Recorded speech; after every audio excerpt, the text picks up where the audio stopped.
Hello, welcome to the Nanoscale Fabrication and Characterization Facility at the University of Pittsburgh.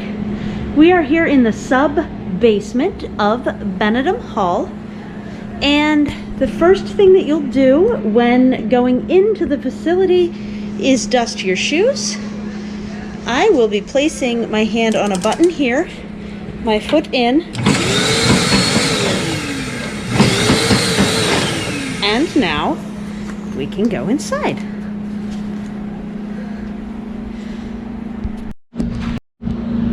And we will go inside. Okay. If you are wearing a fabric mask, one that's made for washing, then please switch to one of our provided masks. They are provided here. At current time, we do have a shelf of cleanroom gloves in this space, as well as characterization gloves. You may pick your gloves here, or pick them inside the cleanroom. If you are going through a yellow door, then you are going into the cleanroom. I'm going to pause for a moment to operate the door, and we will review gowning.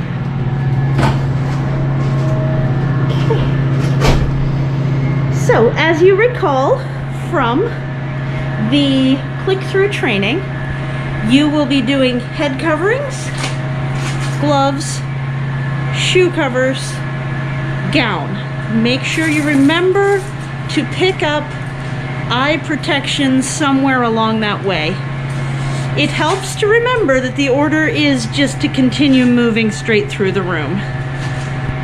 So what we're going to do is begin gowning up, and I will set you up so that you can watch me do so. Okay, beginning with head covering items. We have a mouth and nose cover at the middle, hoods, and hair covers. You will keep your mask properly worn on at all times.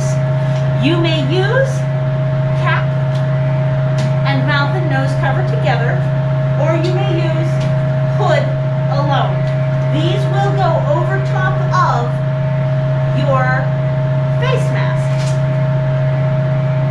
I'm going to show you the hoods because they're more confusing. This hood is arranged such that it looks like a motorcycle helmet. If I rotate it, it looks like a Muppet, like Jim Henson Muppet. So what we're going to do is put our head through the Muppet's mouth. It is still annoying, as you can see, so I place my finger here and I pull in the back, and now this is pretty well straightened out. At this point, you may pick either a set of goggles. They are open facing this way for access after you put your coverall on, if that's when you remember. These kind fit over top of prescription lenses. These kind do not fit over top of prescription lenses. You may also pick a face shield. Please remember to remove the protective film off the front of the face shield before using it, because it'll be hard to see. Okay, so the next thing we're going to put on, because it's in order, we've done head coverings. I'm going to pick some goggles.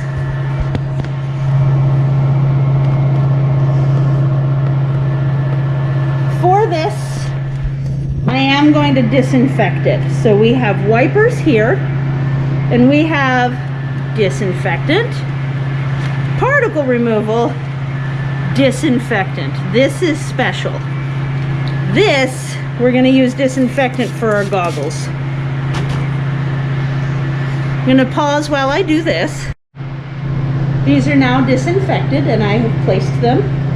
They must be worn. These a face shield, or you may bring your own safety protective lenses.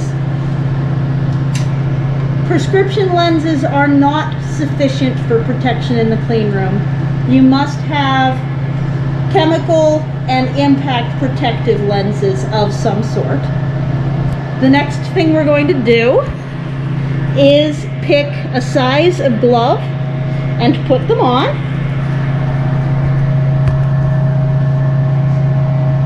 So I have my gloves that I've picked out of the bin.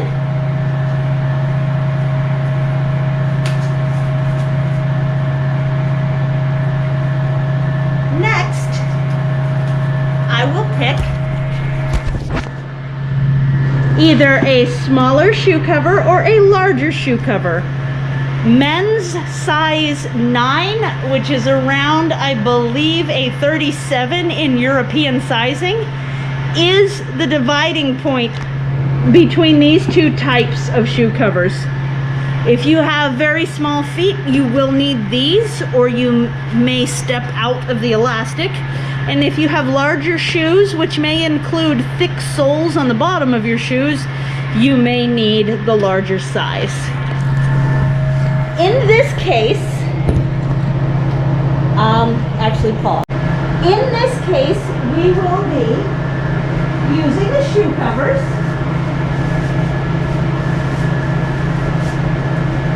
You can pick up 2 shoe covers. You may sit like a number 4 or like a sit-up in order to put on your shoe cover. Please remember that your clean shoe cover should not touch the dirty side, and your dirty shoe should not touch the clean side. Dirty is when you first come in, clean is that way. So now that this is covered, I can put my foot down. This shoe may hover, but it should not touch the ground. So I have placed my leg like this.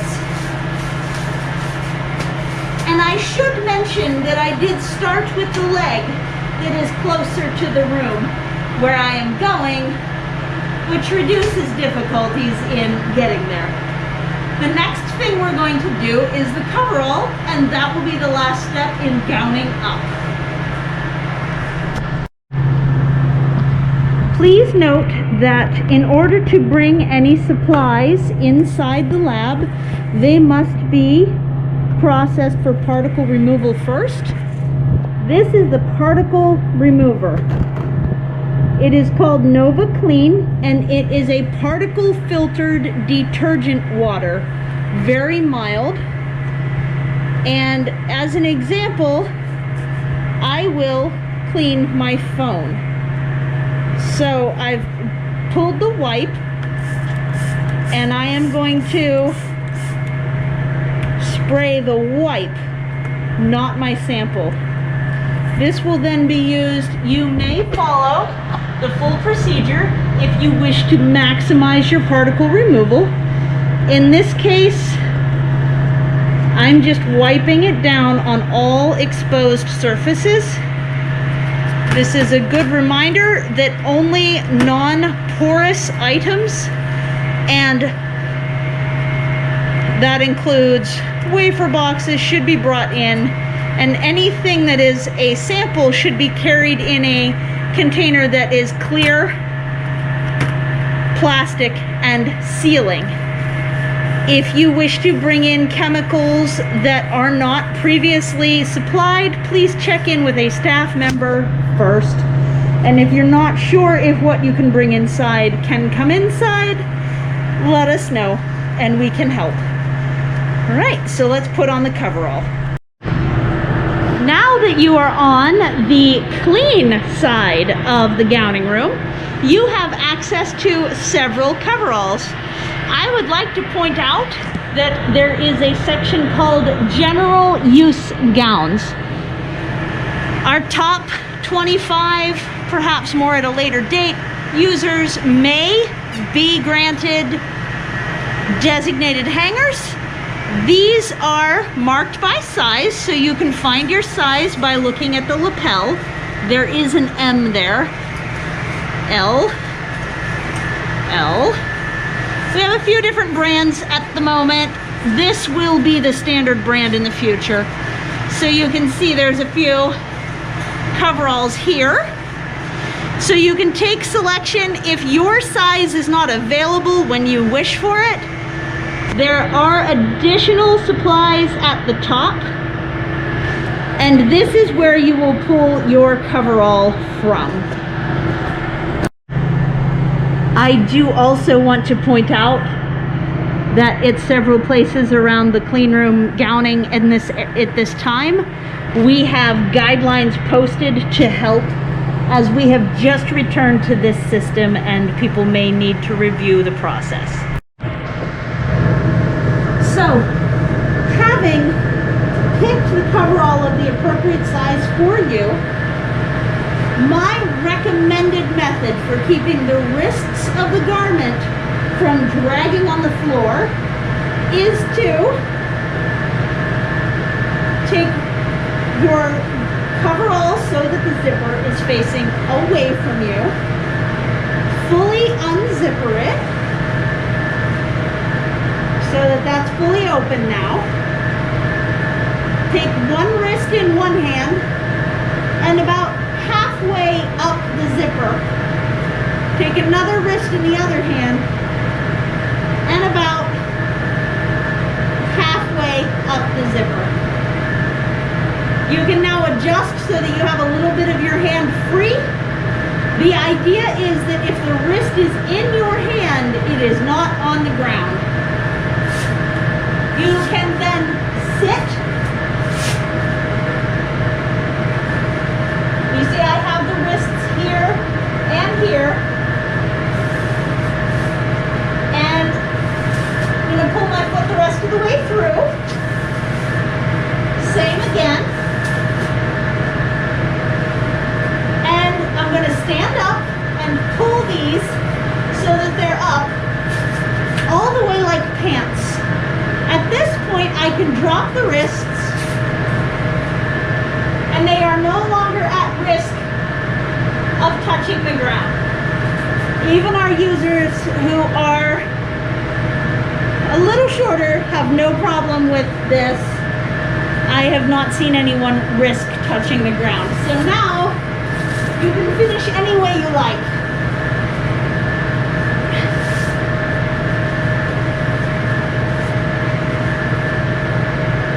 And so this is on, and I will zipper. My zipper's a little bit stuck. This is actually trash on me almost. And you will straighten the collar so that it is up. And make sure this is fully zipped. I'm going to bring you along for my check.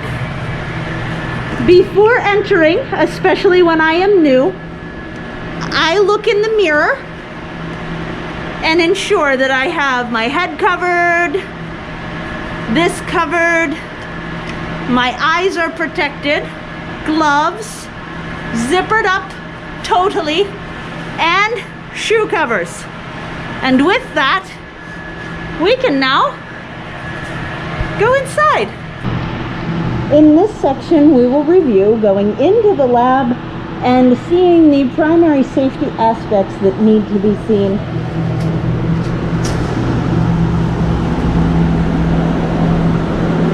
The first thing that I would like to review is the location and use of HF exposure risk items.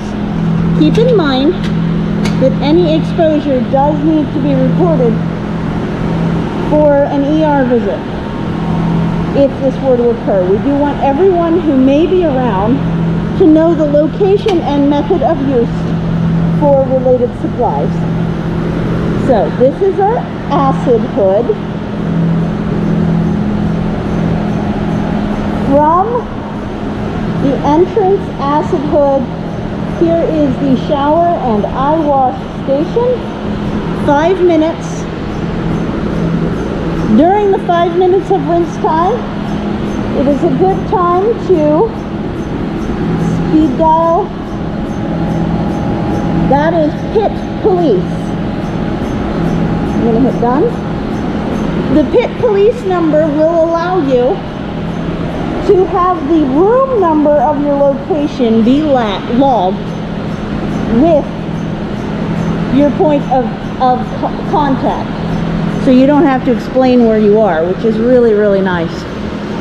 After 5 minutes, they will come out of the wash. Keep in mind that any amount of concern, you want to take as many layers off. Do not leave any cover on affected areas. We are no longer worried about particles if it is someone's health. If it's eyes, they're going to stay in the eye wash. Anything else, after 5 minutes of rinse, you're going to apply this stuff. These gloves are not chemical protectant gloves. As such, you may, if you wish, grab acid gloves, or because those are latex, you may not wish to have exposure to latex, in which case you will apply this to the skin and spread it with a stick. That is all. We also want to show you the specialty alarms for our lab. One of them is right here, same as in characterization side. If this blinks red and beeps, it means that there is an air quality problem for which you must exit.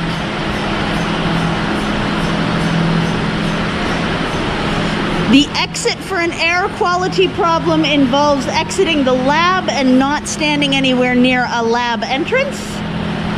This is one of the fire alarms. They are the same as anywhere else. You will fully exit the building, and again, my recommendation, as from previous modules, is to fully cross a street so you're not too close to any exhaust ports. And then there's one unique to the clean room. We have 3 instances of this item. The rooster. The rooster, as we're looking at it, beeps very loud, and the face on it flashes red to white, red to white. That alarm, if going off, means that the fan inside this stack has stopped sucking air out. And it is then the compounds which are heavier than air will be falling back down in. Additionally, you'll be smelling many things.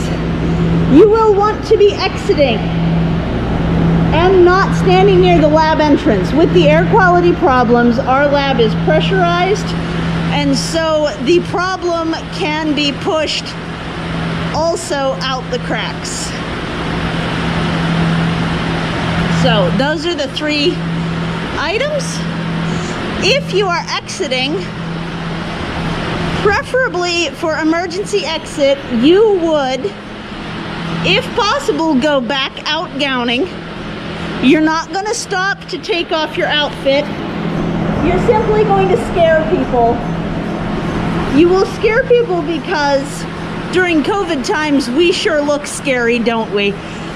If you can get to that door and exit, that's perfect. Your gown will be disposed afterwards because it will have particle exposure, and that's perfectly fine. You go out, and then once you're safe, then remove your gown and dispose it. If you are stuck and cannot get out that door, here is that emergency exit.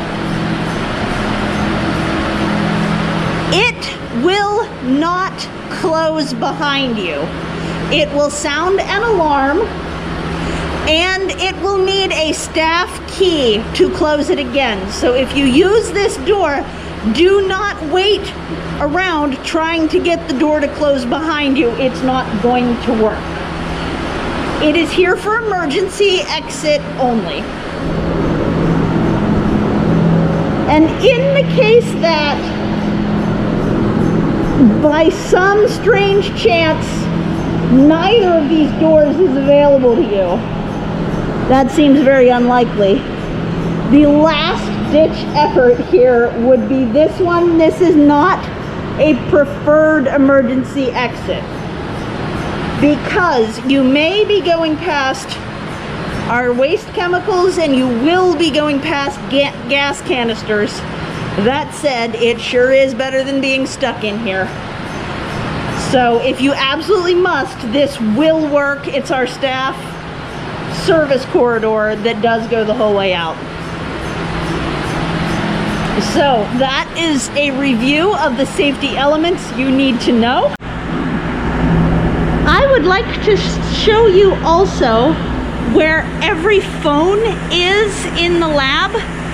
For doing so and to save time, I am going to put my tour of the lab on fast time lapse and pause for a few seconds to point at the location of each phone. I'd also like to do a quick review of how speed dial works so that you can call us, and a reminder that the phone number to call for assistance is this one. So if you're just picking this up, you dial 38001. All phones in the lab ring, which is good because most of these folks are not at their desk. You are very likely to reach their voicemail. Another way to make the phone call is to hit this speed dial. Emergency, people's desks. So remember that if you're pushing one of these buttons, you're going to get their voicemail, and this is this number, staff lab number. If you need the police, it's this first one, and all the rest you'll get a voicemail. Okay, so that's our phones. Thank you.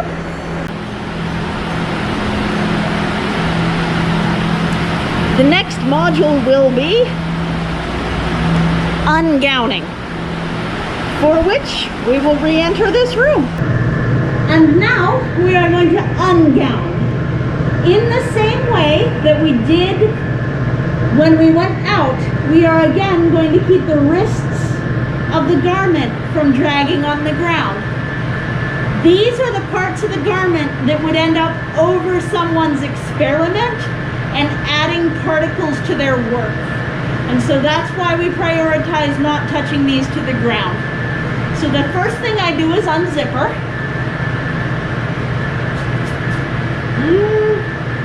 I have a sticky zipper. Then take this to the point where it is like pants. So now I just have trousers. I'm going to take both wrists and put them in one hand. And I am going to go near this bench, move this so I will not sit on it, and then I will sit. And with the wrists in this hand, I will take this pant leg. I drop the leg, I'm holding the wrists. Gonna trade hands and do the same thing. I find it helps to give it a shake so you know which way is up. And then we will hang it.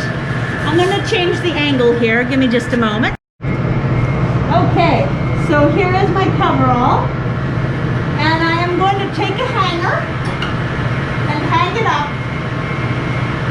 And please, we ask please, zipper your garment all the way up. Because if it is not zippered, they will fall on the floor. And then it will be wasted. So we're about ready to go out now.